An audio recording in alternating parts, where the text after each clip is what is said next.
की पोलिसांना हा अधिकार कुणी दिला की त्या मुलीचा जो मोबाईल असेल तो मोबाईल आणि तिचं जे काही CDR असेल ते लीक करायचा। ही मोडस ऑपरेंडसी समजून घ्या। मी ॲडव्होकेट विपुल दुशिंग यांना वैष्णवी हगवणे प्रकरणातही हाच प्रश्न विचारत होते की वैष्णवी हगवणेचे CDR हे तुमच्याकडे कसे काय, आणि त्या CDR वर तेव्हा पण याच बाई बोलत होत्या ज्या बाई इतर कुठल्याही प्रकरणावर बोलत नाहीत। हे CDR जरी समजा खरं तर महिला आयोगाचा संबंधच येत नाही, पण महिला आयोगाला दिलेही असतील असं आपण गृहीत धरू, तर महिला आयोग कोणत्या अधिकाराखाली त्यांनी काल त्याच्या संबंधाने बोलणी केली, त्यांना तो अधिकार आहे का, आणि त्यांना अधिकार नसेल तर राष्ट्रीय महिला आयोगाने अशा बेजबाबदार व्यक्तीला या पदावर ठेवावे की नाही याचा विचार करायला हवा। राष्ट्रीय महिला आयोगाने महिला आयोगावर असणाऱ्या राजकीय हेतूने प्रेरित काम करणाऱ्या व्यक्तीला तातडीने स्पष्टीकरण मागायला हवे, आणि राजकीय हेतूने प्रेरित होऊन एखाद्या स्त्रीची मरणोपरांत बदनामी आयोगावरची व्यक्ती करत असेल तर आयोगाची गरिमा कलंकित होते। अशा व्यक्तीचा सुनील तटकरे यांनी राजीनामा घ्यावा, कारण त्यांची नेमणूक जेवढं काही मला कळते त्याच्यानुसार शिफारस तर कदाचित पुन्हा असेल की आहे याच्यावरून पुन्हा वाद व्हायचा। तर तटकरे साहेबांनी अशा व्यक्ती मुख्यमंत्र्यांनी त्या राजीनाम्याची प्रोसेस तातडीने केली पाहिजे। ती का केली पाहिजे त्याचं कारण मी आपल्याला सांगते। आज बीडमध्ये सगळ्यात उंच टॉवरवर काही मुलं अत्यंत जीवघेण्या स्थितीमध्ये आहेत।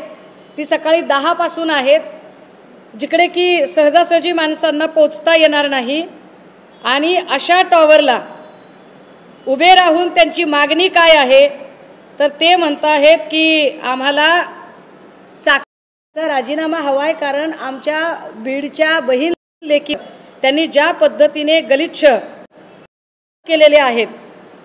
टॉवर किती उंच आहे बघा, कारण पोलीस किंवा यंत्रणा तिथपर्यंत पोहोचलेली नाही। या पोरांच्या जीवाचं जर काही बरं वाईट झालं तर याला जबाबदार कोण आहे?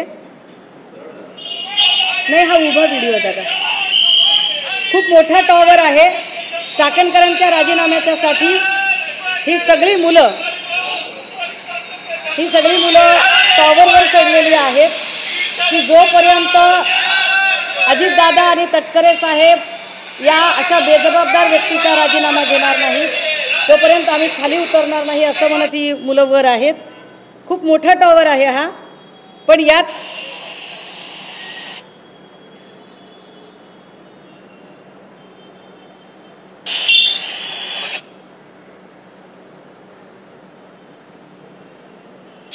नमस्कार, माऊली शिरसाट BSNLचं बाजी मंडई या ठिकाणचं सगळ्यात उंच टावर आहे, आणि या टावरवरती आमचे तरुण बांधव सकाळी 10 वाजल्यापासून चढलेले आहेत। कारण बीड जिल्ह्याची लेक संपत मुंडे अत्यंत कर्तव्यदक्ष आरोग्य अधिकारी म्हणून फलटण या ठिकाणी काम करत होते, परंतु ज्या पद्धतीनं तिला छळलं गेलं, जिवंतपणे त्रास दिला, परंतु या ठिकाणची व्यवस्था मेल्यानंतरही तिला छळत आहे, त्रास देत आहे।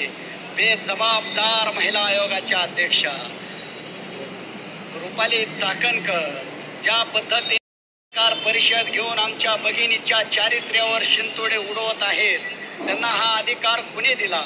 PM रिपोर्ट आमच्या घरच्या मंडळीला भेटाना, व्हॉट्सअप कॉल किंवा काय आजचे CDR आमच्या घरच्या नातेवाईकांना भेटाना, आणि तिला कसे भेटले? या मागणीसह SIT स्थापन लवकरात लवकर झाली। मंडळी, मी म्हटलं की मला काही नवीन माहिती आपल्यासोबत शेअर करायची आहे। हा एक फोटो आहे, आपल्याला हे प्रकरण माहीत असेल, हे अश्विनी बिद्रे हत्याकांड प्रकरण आहे।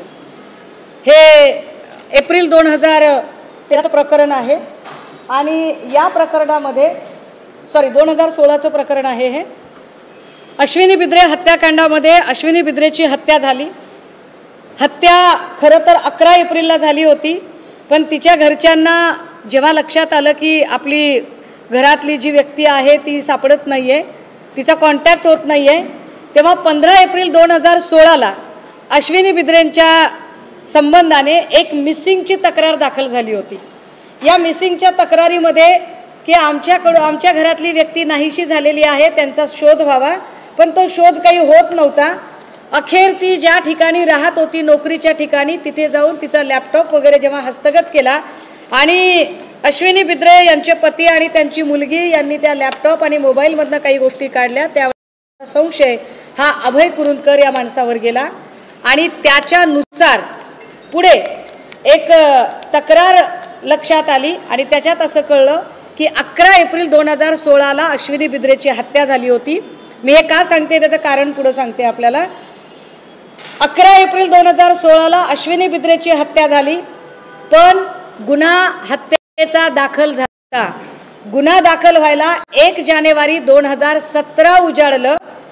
यामध्ये अनेक लोकांना म्हणजे अश्विनी बिद्रेच्या तर चारित्र्यावर प्रचंड शिंतोडे तर उडवले गेलेच गेले, परंतु अत्यंत वाईट पद्धतीने हा तपास भरकटवण्याचा प्रयत्न केला।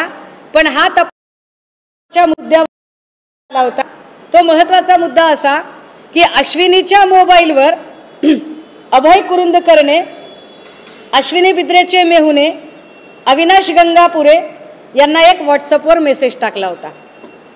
हा मेसेज कशासाठी टाकला होता तर तिच्या मोबाईलवरून मेसेजेस टाकून मी चांगली आहे, मला काही मानसोपचाराची गरज आहे, मी बाहेर गेले असं भासवत ती जिवंत आहे हे त्यांना दाखवायचं होतं। ज्यांनी हत्या केली ते दाखवत होते की अश्विनी बिद्रे जिवंत आहे आणि अश्विनी बिद्रे